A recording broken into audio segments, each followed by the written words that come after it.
Oui, oui, j'ai changé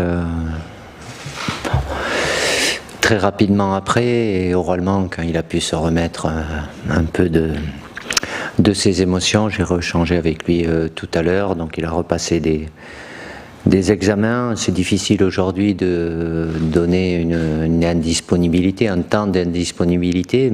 Il y a déjà la possibilité de fracture qui a été écartée, donc avec des ligaments qui sont touchés. Je ne suis pas un spécialiste de l'anatomie en général, donc de toute façon en ce qui nous concerne, il ne sera pas évidemment sur ce stage-là ni sur le prochain stage. Après, il y a des protocoles qui vont être mis en place pour sa rééducation. Je le répète, je ne suis pas assez spécialiste pour savoir exactement, il n'est pas une semaine près non plus, mais il ne reviendra pas sur cette année 2019 sur les terrains, ça c'est quasi une certitude. Hugo a une place très importante, prépondérante, de par ce qu'il réalise déjà en tant que gardien de but, son côté, le fait qu'il a la responsabilité de cadre et de capitaine aussi avec son leadership. Bien évidemment, ça englobe le tout, donc c'est évidemment que c'est une perte pour nous. Il y en a d'autres qui prendront le relais. C'est arrivé certaines fois que Hugo ne joue pas non plus, peu de fois, ou qu'il n'a pas été là.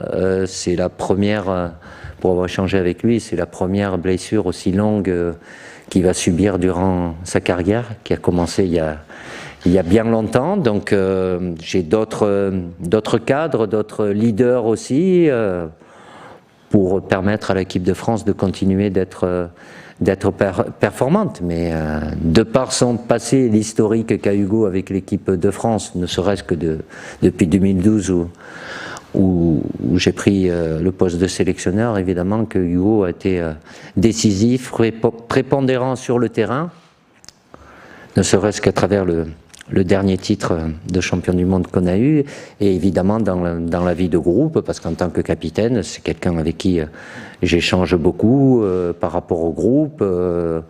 Voilà, même si j'échange avec d'autres joueurs aussi qui ont vécu une expérience, qui font partie des leaders. Voilà, il faudra qu'on fasse sans Hugo, malheureusement. Ça, je me suis déjà exprimé, on me l'a déjà posé jeudi, donc j'ai dit que Steve revenait en tant que numéro 2. À partir du moment où Hugo a cette grave blessure, il est censé commencer le match en Islande.